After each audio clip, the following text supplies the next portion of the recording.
The next 45 minutes, we're going to try and delve a little bit into the person. The person, not the mathematician, not the physicist, not the professor, but the person. And that's where we want to go with this conversation today. So first of all, thank you so much for being here in Nepal with us. What are your first impressions about Nepal? Thank you so much. So, before I speak, first of all, I just wanted to say thank you to everybody, the Honorable Moderator, the Honorable Former Prime Minister, KP Oli, as well as our two hosts, and Dr. Sarma for speaking. It was an absolutely amazing motivational speech from what little I could collect of it.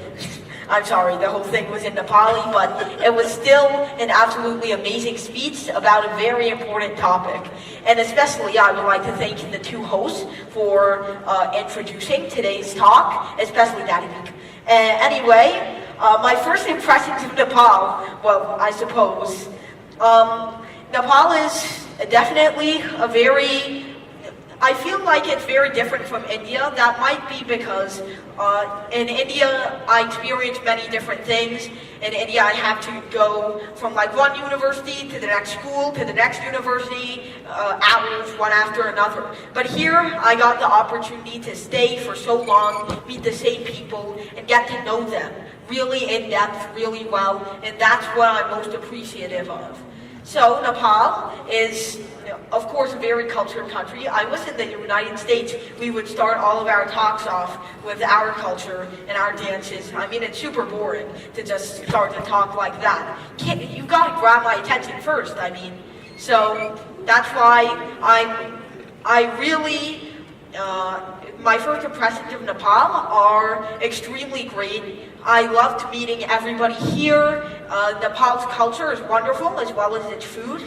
And I can't wait to come back here again once I have the chance, and especially to meet you. Thank you. Thank you so much. That's wonderful. Yes, the food. And you got to see Everest yesterday as well. A little glimpse of Everest as well as meet former Right Honorable Prime Minister. So I think you're getting a whole dimension of Nepal. Now let me talk about your childhood. You're only 12, but what to talk about childhood, but early childhood. What are your earliest recollection, memories of your family, and who all are there in your family? Let's start with that. Okay, so in my immediate nuclear family, I think we'd be on here for hours if I talked about my cousins, my uncles, my dad's brother's family, my mom's sister's family, my grandparents. We'd be on here for days. So I'm just going to keep it immediately to my nuclear family. So my mom, my dad, who's right here doing all the work behind the scenes. You might not pay attention to him, but he's the unsung hero of everything. And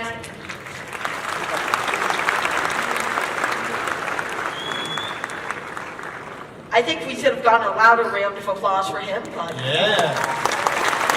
There we go. That's all. I really wish my mom and my brother could have come here today, but unfortunately they are occupied with their own work. My brother is about to graduate he is about to obtain his bachelor's degree at the City College of New York, and my mom is doing her master's degree in child psychology. So they're all doing very interesting things, and I'm really grateful to them all, but of course I can't just keep the answer at that, because that's what everybody says about their family.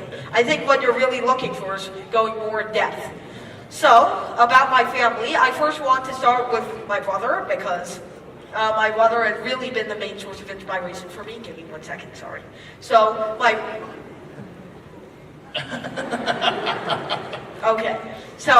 brother's really been my main source of inspiration for the longest time, actually. What's the age difference between you and your brother?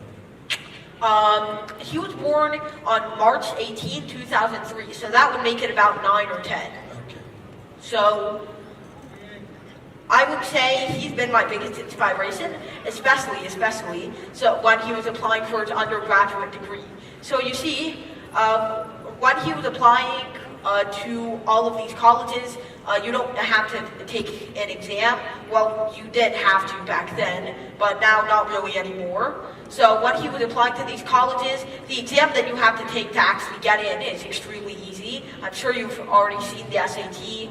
The questions are like 6th grade, 7th grade level, so pretty trivial, but I want to go beyond that because he was graduating from one of the best high schools in the entirety of the nation. So it's called Brooklyn Technical High School. It was absolutely amazing. It's really known for math and science, and that's exactly what he was studying. He was taking the highest courses in that school. The GPA was nearly perfect. He was communicating with everybody, doing extracurriculars, writing for the newspaper. Seemed like everything was going to go perfect. And we thought, oh yeah, he's going to get into Harvard, Princeton, Columbia, NYU, Dartmouth, all of the big ones that you can name off the top of your head. But once we actually got the results back from his application, it's like the sky fell down on us. He didn't get accepted to any of the big universities we thought he would get into. And furthermore, even some of the ones that he had applied to for backup rejected him as well. He ended up having to go to the City College of New York, so he really didn't want to do it, but he had no choice. But there, he didn't just slack off and say, well, my game is over. Oh wait, that topic sounds familiar. Yes. Yeah, he didn't just slack off and say, well, I give up. My time's done. I can't become the aspiring physicist I wanted to be. He worked through every single lecture, and by just some hidden luck, he got one of the best physics professors at the university, think and name it Professor Boyer, and he was able to absolutely excel in all of the topics he did, kept a nearly perfect GPA, so 3.95 out of 4. So he did the best he could, and now he got accepted to one of the best universities for his graduate degree in the United States, Brown University. So it really shows, just like the topic of that motivational speech earlier, it doesn't matter if you fall into the lowest valley you've fallen into so far. You can always get back up. And furthermore, just sitting back down, not doing anything about your situation, that's only going to hurt you. That's only going to make you slide down farther than you initially were. You have to get back up, you have to stand up for yourself, and you really have to, wait, okay, thank you. And yeah, that's really the message that my brother gave me. It's so amazing that, in the prequel to this talk, the same thing came up with the former Right Honorable Prime Minister also. If he had just given up and said, oh, what am I going to do? I'm in jail for 14 years, not for 1 year, 2 years, 14 years. Best prime of my youth is gone, so on and so forth. He would not be here as a prime, not only former, most probably future as well, Prime Minister. And that's so well said, articulated about your brother as well, and an inspiration to you and to all of us. हामी लड्छौँ हैन कालोपनमा जान्छौँ भनेदेखि अब चाहिँ जिन्दगी सिद्धि केही हुँदैन कतिले भन्छ यो सतीले सराप्या देशमा जन्मेर म केही बन्न सक्दिनँ भन्यो भनेदेखि उहाँको दाइकै कुरा सुनौँ न हैन त्यत्रो ठुल्ठुलो युनिभर्सिटीमा नपाएर एउटा सिटी कलेजबाट गएर पनि now he's picked himself up and doing so wonderfully well. But what about you? When did you know that numbers was what you were in love with and was going to be your future? Yeah, that's a very good question. So actually, when I was 2 or 3 years old, so I don't recollect this story personally because your memory is a little difficult when you're that young, but my mom was tutoring me with, basic arithmetic that everyone's learning, the counting, the addition, etc. So she was asking me for a review. All right, so what's 5 plus 6? And I said, oh, well, 5 plus 6 is 11, right? But if 5 plus 6 is 11, what is 5x plus 6x? And she told me, okay, wow, someone's smart. So 5x plus 6x is 11x. All right, let's move on to the next question if you're so confident. Maybe we'll even jump to multiplication. All right, so what's 3 times 4? And I told her, 3 times 4, 3 plus 3 plus 3 plus 3. That's 12, isn't it? But if 3 times 4 is 12, what's 3x times 4x? And she told me, okay, this is getting out of hand. I need to call your father. Yeah. So my dad thought maybe something was going on. So he decided to start tutoring me. He was a math student. Well, he still is a math student. And actually, at that point, he was really motivated on his education. So you may not know this. I made a little bit of a joke about this last time, in the event that I went to before, but he actually had 5 bachelor's degrees and 2 master's degrees. Wow. Okay. Wow. Yes. So it's in the genetics and the DNA as well. Yeah, so he's really been inspired to pursue his education. So that is also an inspiring factor for me, although I didn't get to know that he did so much until when I was 6 or 7. So actually, he gave me all of the textbooks he had, and he said, get to work. And I told him, okay. So I kept reading, and I kept reading, and they were You different. kept reading his college level textbooks. Yeah. Well, I started from the beginning, of course. Okay. So I took his high school level textbooks that he had lying around. At that point, he was teaching at a high school, a charter school, so not exactly a big high school, but still. He had all of these high school level textbooks laying around, and I was gradually going up step by step. But that's not to say that it was just a walk in the park. No, it of course was a challenge to learn every new concept. And without my dad and my brother to mentor me, I would have been like, gibberish, let's go back to playing with my toys. So that's what really kept me moving. But when I was 8 or 9, my dad said, I can't help you anymore. I ran out of textbooks. That's it. That's the end of my line. And I was struggling to find resources on the internet, or at least resources that I can understand. And my brother was occupied with all his work at that time.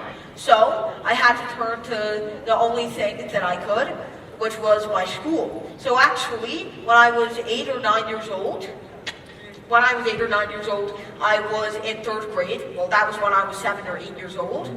And then at that time, there was this scary virus going around. I don't know if you know about it, but it's called the coronavirus. So, yeah. So we were doing school online, and I found everything really boring. All of the lessons were tasteless, so I just turned off my camera, walked away, did something else that I thought was more important. So it was really unengaging for me, and I think that when I moved up to 4th grade, the scary virus had lessened enough for us to actually start going in person again. And my teacher realized that I was really bored of these lessons, that these lessons just weren't meeting my needs adequately enough. So my 4th grade teacher recommended I take this test. It's this adaptive test, which is essentially like an online test that gets harder if you get more questions correct. And it's called the STAR test. So she had me take the STAR test, and it showed that I was at college level for mathematics and at 12th grade level for reading. So she was like, what? No, there's no way we can keep you in 4th grade, right? So we'd have to move you straight up to 12th grade. And the principal of the elementary school agreed with that assessment. But my dad and my mom said, but wouldn't that kind of damage him psychologically, just interacting with so many bigger kids, and maybe he'd fall behind in other subjects that were math and science and reading, like history, for example. So the school addressed these concerns, so they decided to put me in 8th grade at the middle school in their school district. And however, after the afternoon, so like 12 o'clock, they would send me back to the elementary school so I could talk with the other kids. But then I found talking with the other kids to be really boring as well. It was just not something very engaging. So I rather like talking with my classmates in 8th and 9th grade rather than my classmates in 4th grade and 5th grade. So next year, I didn't go to 5th grade. They moved me straight up to 9th grade, and there was no more going back to the elementary school at noon. So after that, and that year, I actually took a class only intended for the 12th graders, and it was a very small class too, only 7 students. It was Calculus 2. And actually, I'm really grateful because the school allowed me to take this textbook. And this textbook was where I learned pretty much all of the rest. So now we couldn't really afford these textbooks on our own, because you would not believe how much a textbook goes for in the U.S. $300, $400 sometimes. So the fact that I got this textbook in my hands, it was like something holy. It was a whole new revelation, and I was finally able to understand calculus at a whole new level. And I was able to confidently move on. And then, once I finished reading that textbook, I was like, well, my school isn't going to loan me any more textbooks. What do I do now? So I reached out to several colleges around the state that I live in, the U.S., New York, which is the state that I live in the U.S., and a few of those colleges actually reached back out, and they told me, yeah, you can take some classes here. They were only math and science classes because I didn't want my schedule to be too dense, but I did pretty well in those math and science classes, and I found that they actually challenged me. It was the first challenge that I found in a while, not only managing the schedule, but actually understanding the material. It was a whole new experience for me. I'm really appreciative of that. So that's how I've got to the stage I am now, and I struggled with the material for education all my life, but now I think that I can finally keep moving forward in a reliable, sustainable, and consistent way. Wow, that's amazing. I think that definitely a huge round of applause. So from 4th to 8th, 8th to 12th, and now you're looking at graduating and actually going full-time to college, but already doing college courses. That's fine. What about friends? Do you have friends? Do you have a girlfriend? What's a friend? What's a friend? No, I'm just kidding. Okay, so I guess you could say I have acquaintances. Now, I don't find it particularly wise to go and hang out with my colleagues 6 years older than me in the back of the school where nobody's watching. You know, I don't find that the wisest of decisions. But I do talk with them, and I think they exhibit a positive emotional response. So I think they like me, essentially. I don't really know, but I certainly know I made some enemies. But whatever the case, everybody at my school, I think they really enjoy interacting with me, even though I'm going to be leaving very soon and I don't get that much time outside of school hours to interact with them. Still pretty fun to talk.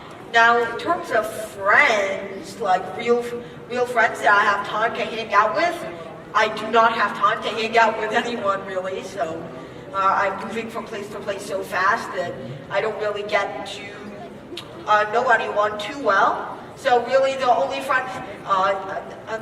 real friends that I've had for a long time are my family, especially my cousins. But hopefully when in college I'll be able to actually reliably spend time with more of them for a longer time, because I think that I'll be wise enough and a little bit more, older, so it'll be more of a safe decision. I think that that will be a more eye-opening experience for me, actually getting to talk. So now, if you don't have friends, you certainly don't have a girlfriend, but I mean... Maybe in college. Yeah, I would be a little bit concerned. I'm looking at the dad, yeah, when I say that. I would be a little bit concerned if any of the girls from my school actually had interest in me. That would be a little bit scary. Because that's what we call a criminal offense here in the U.S. Yes. So, yeah. But it's definitely an interesting question. I don't know if I've been asked that before, actually. So that's an eye-opening question. What about sports or games, or what do you do for entertainment? Don't say you just do maths for entertainment. We know you do that. I was sitting next to you there, you were doodling out, huge formulas. But is there anything else that sort of you like doing? I do math for entertainment. No. Yeah. Yeah, that's not what I'm going to say. I've learned from my mistakes. Okay, so I'm not a math robot. I'm definitely not ChatGPT. There's no large language model within.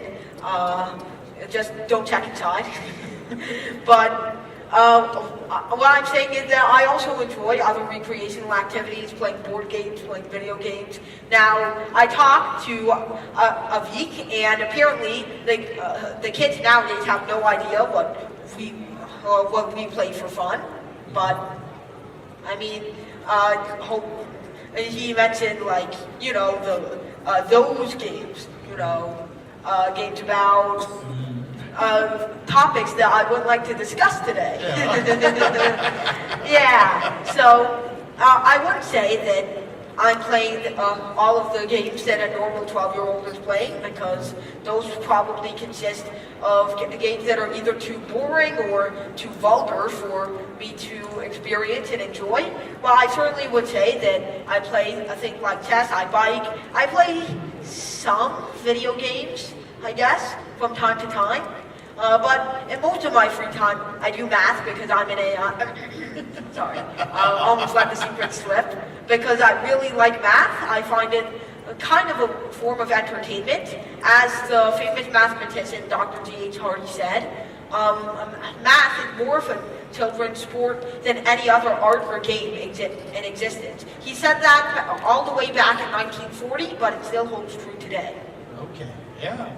I guess you play what you love, and you love math, so why not?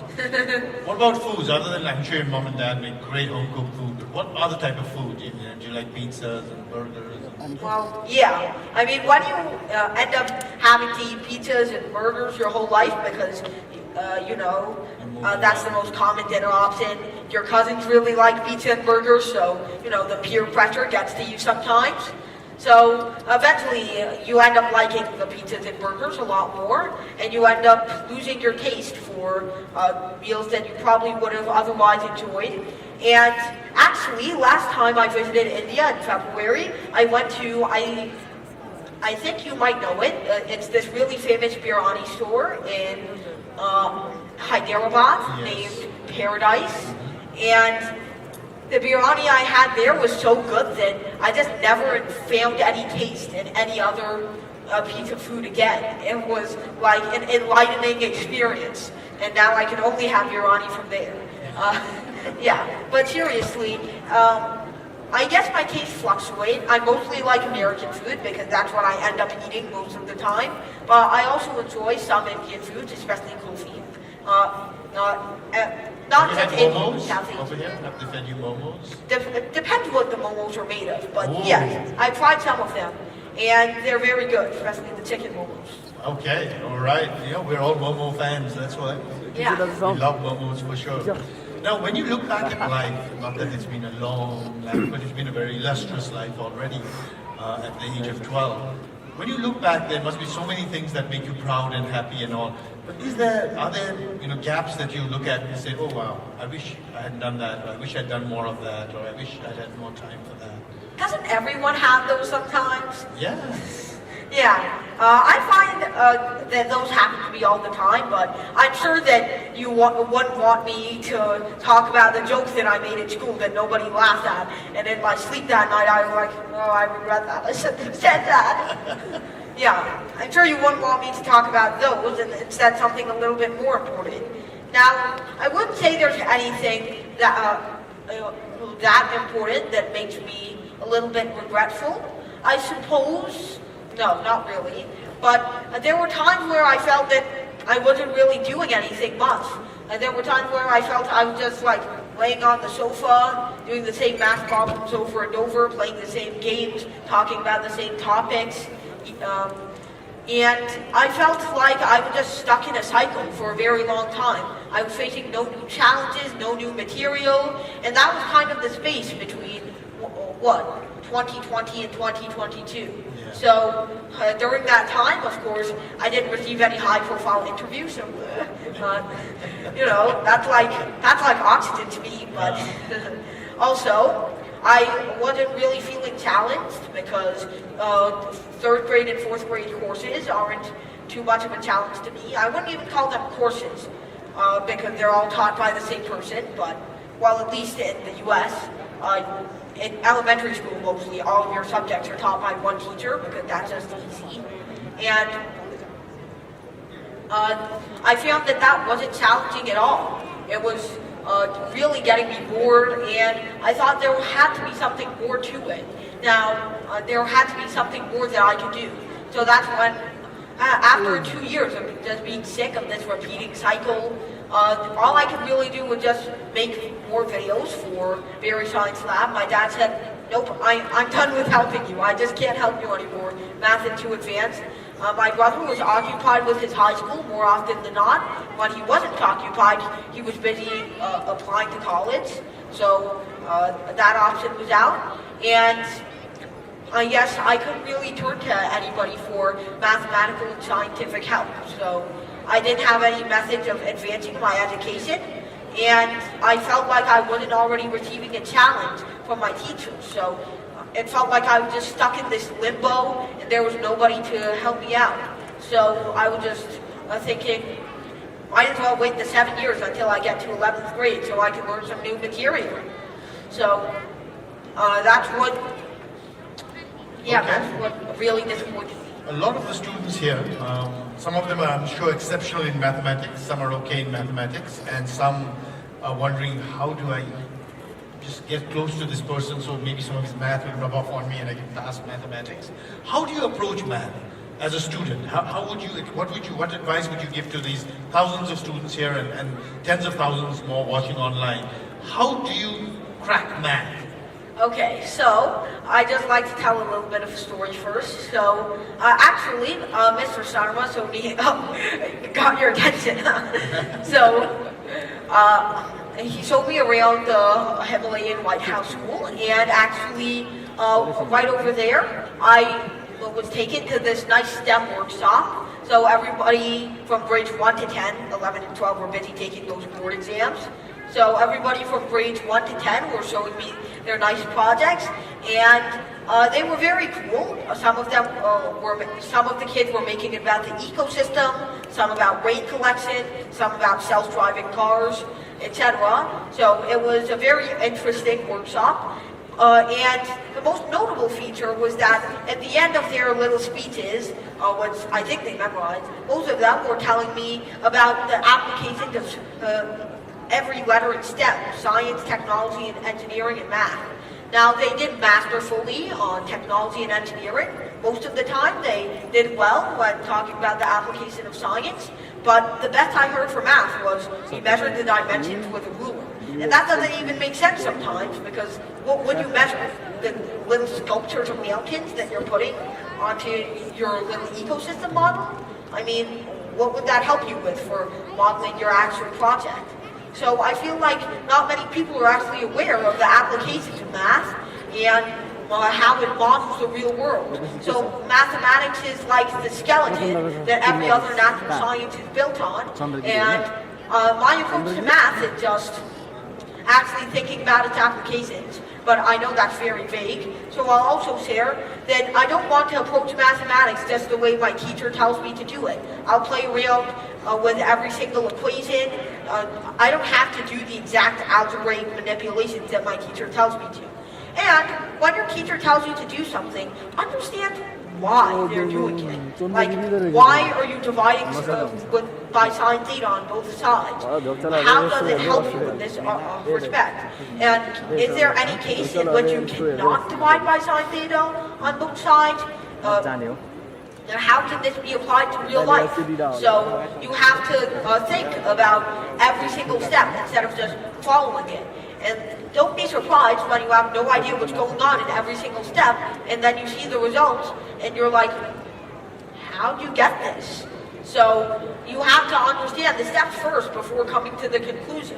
And it's not like I memorize every single equation that I present in my presentations. In fact, that would be very unsustainable, because you know very well that this thing up here doesn't hold much, but I can't even remember names most of the time, but I would say that I think that every step is intuitive, and once you understand why you're actually doing it, instead of just being led on the path by your teacher, then you'll know what to do the next time. It's like you're being blindfolded and led through a path in the forest by your teacher. You weren't even able to listen. So you were just going randomly by holding the hand of your teacher. Now that your teacher is gone, what do you do on your own? That's the big question, and I think the answer is to understand every step intuitively. Take off that blindfold beforehand, and don't let the teacher put that blindfold back on. Oh wow, that's great. That is really amazing. For me also, it's it's a great learning because until this moment, whenever math problem came in front of me, my only objective was how to solve it. Never asked the question why. Why am I solving this? Why? What will this do? How can I apply this? That's the amazing part. And I think when the mindset changes, then math becomes something that's useful in real life rather than just a mark that you need to get for a test or something like that. Now, Bari Science Lab, you just mentioned that, right? Now, tell me something about that. What is it about? What is it? Is it like are you making nuclear bombs there? Or what's going on over there, Yes, Bari Science Lab is the place where we make nuclear bombs, develop untested species, genetically engineer humans, keep all the aliens that were previously housed in Area 51, etc. And AI as well. Yeah, and that's where we keep the secret that the Earth is flat. Yeah. All the big things. No, I'm just kidding. Bari Science Lab is not really a lab per se, but it's really not to experiment with actual substances, but to experiment with ways of understanding and ideas of going about mathematics and problem solving. Now, actually, there's an organization not related to ours that has the exact same kind of motto and a very fitting title, The Art of Problem Solving. So, it's an American organization that basically trains people for mathematical competitions. And I think that we are trying to perpetuate that art of problem solving. It's not just, you can't just attack every problem directly like the problems that they show you in textbooks. Because often the problems that they show you in textbooks are just direct 1-2 step done. They're not very creative questions. They're just direct applications of what the textbook told you earlier. And it's not likely that those applications come up directly in real life. It's that these applications come through this long, winding road. And it's often very much helpful to actually go through that winding road rather than just apply things directly. Because then when you're faced with an actual problem in real life that you're trying to understand, you're trying to unlock it with the wrong type of key. So, that's what I find about Bari Science Lab is that we're trying to not just teach people math and science, but also the strategies of going about it. We try embedding in every single problem some actual complicated element of real-world science that we have to account for, instead of just a direct application of every single problem. So that's what we experiment with at Bari Science Lab. Not the real chemicals, not unknown species. We experiment with ideas and ways of solving problems. Wow. And the amazing part is people say, will science even will science attract youth, will science attract people? But Bari Science Lab, not 10,000, not 100,000, but you have 1 million followers. I think that's amazing. 1 million congratulations to you. So it's taking a topic which it's not like a music video or something, and then getting people really excited about it, engaged in it, and moving forward. Now, that's the science lab, that's finishing high school, college. Where are you looking at college? What are you thinking about? So when I think about college, that's really an unknown question. The future ahead is very scary, but I'm very grateful that I was already able to get a little piece of college by being able to take these college courses. They're not one right after the other. Well, coincidentally, my linear algebra course was right before my multivariable calculus course, but generally they're not going to be one after the other like high school is. They're going to be sprinkled around at different times, so you have time to relax. And also, it's not uniform periods where you have the same amount of time to learn something every day. And generally, classes in college are much, much longer than in high school, mostly so you can cover the same amount of material in a much shorter amount of time, like one semester compared to the 180 days of school mandated in the US. So this amount of material is really what makes it much, much different than high school. But the fact that I was already able to experience both those aspects, the new workload, the longer periods, the time difference between classes, and the fact that the classes aren't every day, they might be once or twice or thrice a week. So that's what I think are the most important aspects of college, and that's what I think, thankfully, are the ones that I've experienced. But those are the most important academic aspects, of course. And I think when you talk about what are you expecting from college, you're not just focusing on the academics, but also on the social aspects of college. And those are very important too. Because, you know, when I finish my bachelor's degree, I'm probably going to be 15, 16, or 17. So, no, not 17, 15 or 16. That's going to be a pretty long time from now. Maybe I'll be more mature. Maybe I'll be able to actually make some friends. Maybe I'll feel a little bit more safe going out with these larger people. But I think that more so, I want to focus on my academics, but I also want to be able to make connections, talk to other people, make connections with my professors as well, because the ones that I've already made are absolutely wonderful, and I want to get to know more people as I start coming to academic life and academia, and I want to understand how college life actually works. Now, it's not like I'm going to be playing drinking games at 3 in the morning. I don't think you can drink legally anyways. No. Coca-Cola drinking games. No. So it's not like I'm going to be doing that kind of stuff, but I'm going to try and interact with these other people a little bit more than I have before. Wonderful, that's wonderful.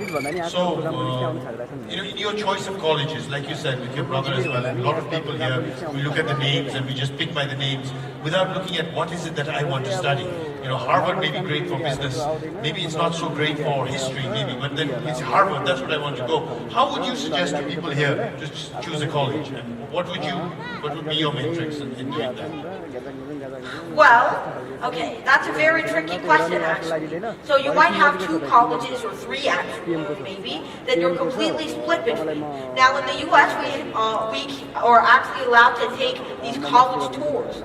So we have these dates in which we can actually go and visit the college and see what it has to offer. See not just its campus, which you may think is one of the factors that decides whether you want to go there or not. The environment plays a very important part, whether it's urban or rural or suburban or something in between. And not just that, but you can actually get to know some of the professors, somebody that you want to connect with.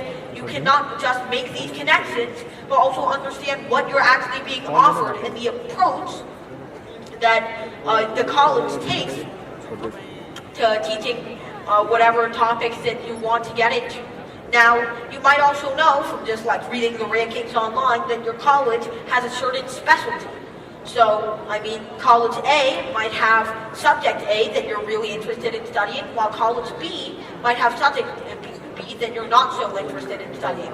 But before you do that, you should, even though you might look at the rankings and be like, college A, because it has a better department for what I want to study, actually check out the university that you're at. Because if you think that you're specializing, if you think that this is going to be the right university for you, but suddenly you go there and you see that everybody else is excelling, while their style of teaching is just not right for you, you picked the wrong college because you haven't gone on the college tours, you haven't seen how they educate other people yet. So you just jumped in blindly by seeing their academic results, and now you're flunked. You flunked. And in a similar fashion, college B might not specialize in the subject that you want to study, but perhaps it has a much better environment for you. Perhaps its teachers are a lot more intuitive and get right to the core of everything.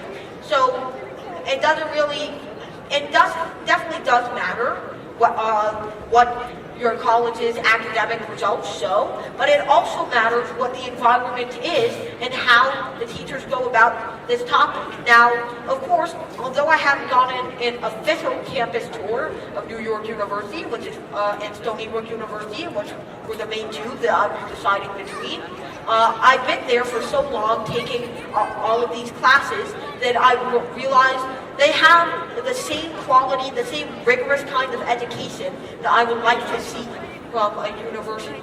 Now, Stony Brook University, I would say, definitely has a very interesting, probably a more intuitive style of getting straight to the center of math. But New York University, not only is it more convenient,